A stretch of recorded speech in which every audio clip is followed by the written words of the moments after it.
All right, welcome to This Explainer. Today we're unpacking what has to be one of the absolute most stunning political paradoxes in recent Ugandan history. We are tracing the wild, controversial political journey of Dr. Lawrence Muganga.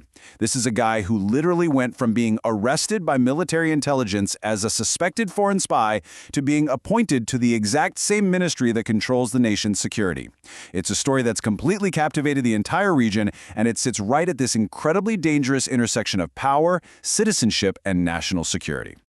So here's the million-dollar question, right?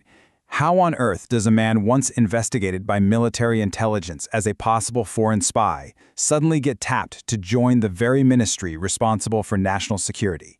I mean, it is the ultimate contradiction. And it has absolutely taken the internet by storm ever since President Museveni's 2026 appointment was announced. This single question has deeply divided pretty much everyone, from constitutional scholars and political analysts to everyday citizens who are just furiously refreshing their social media feeds. To understand how we actually got here, we've got to look closely at the data, the law, and the timeline. Part 1. The shocking appointment, a national security contradiction. Now, this uproar makes perfect sense when you stop and consider what the Ministry of Internal Affairs actually does. This isn't just some quiet, bureaucratic desk job. Whoever holds this position is essentially handed the keys to the most sensitive identity infrastructure in the whole country. We're talking about overseeing immigration, citizenship and passports, the national ID systems, refugee management, borders, the whole shebang. They literally oversee the system that determines who is legally allowed to be in the country and who represents a threat to internal security. And the man at the absolute center of this storm, Dr. Lawrence Muganga. Now, he was already a really highly visible public figure way before this controversy blew up. As a prominent academic and the widely recognized former vice-chancellor of Victoria University, he was a super respected voice in education. And look, on paper, appointing a high-profile scholar to a state ministry is a pretty standard political move. But to truly understand the sheer outrage and absolute confusion surrounding his 2026 appointment, we have to rewind the clock. We need to look at the dramatic events that happened to this exact same academic just a few years prior. Part 2, the 2021 arrest. Kampala in broad daylight. Okay, picture this. It's September 2nd, 2021. It's just an ordinary afternoon in Kampala. But then, suddenly, armed operatives carrying assault rifles storm Victoria University in what locals ominously call a drone van. Within moments, Dr. Muganga and his bodyguard are forcefully seized. The whole chaotic scene just unfolds in broad daylight, leaving students and faculty totally stunned. And before the public can even process what just happened, the military drops a staggering announcement. They are officially investigating him for espionage and a legal stay. No way, right? Well, the fallout from that was immediate, and the perspectives, man, they could not have been more totally opposite. On one side, Muganga's legal team forcefully condemned the whole event, labeling it a blatant, illegal abduction. But on the flip side, Uganda's military completely stood its ground. They treated the operation as a high-stakes, legitimate investigation. They were allegedly suspecting him of holding foreign citizenship documents and acting on behalf of foreign intelligence interests. You have to understand, throwing around the label of spy back then was incredibly explosive. Why? Well, at that specific time, Kampala and Kigali were locked in this really intense diplomatic deep freeze.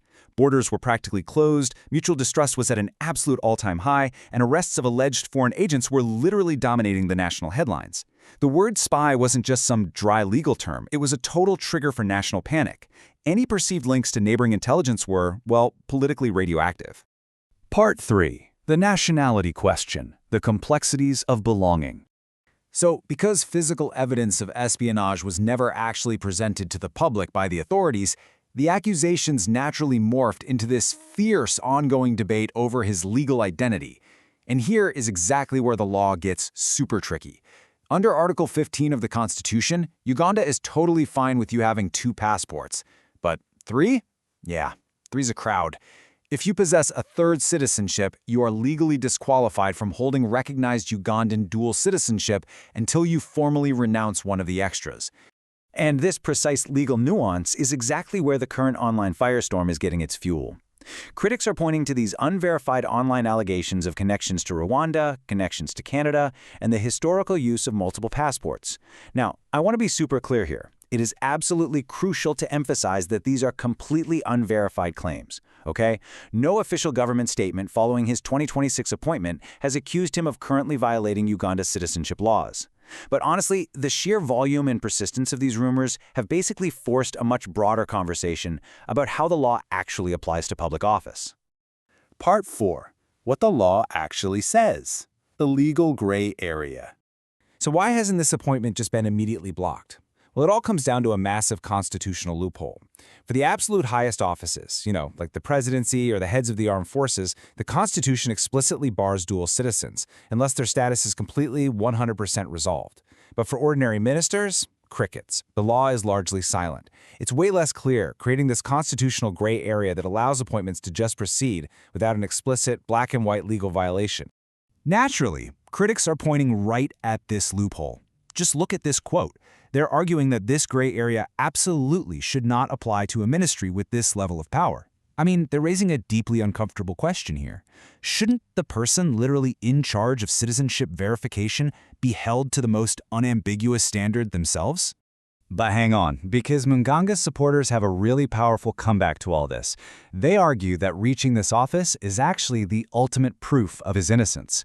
Think about it. Ugandan state vetting agencies are notoriously strict and heavily reliant on military intelligence. So the logic here is pretty straightforward. If the government truly believed there was even a shred of truth to those 2021 espionage claims, those vetting agencies would never, ever let him within a mile of a sensitive security ministry. To his supporters, the appointment itself equals state clearance and total exoneration.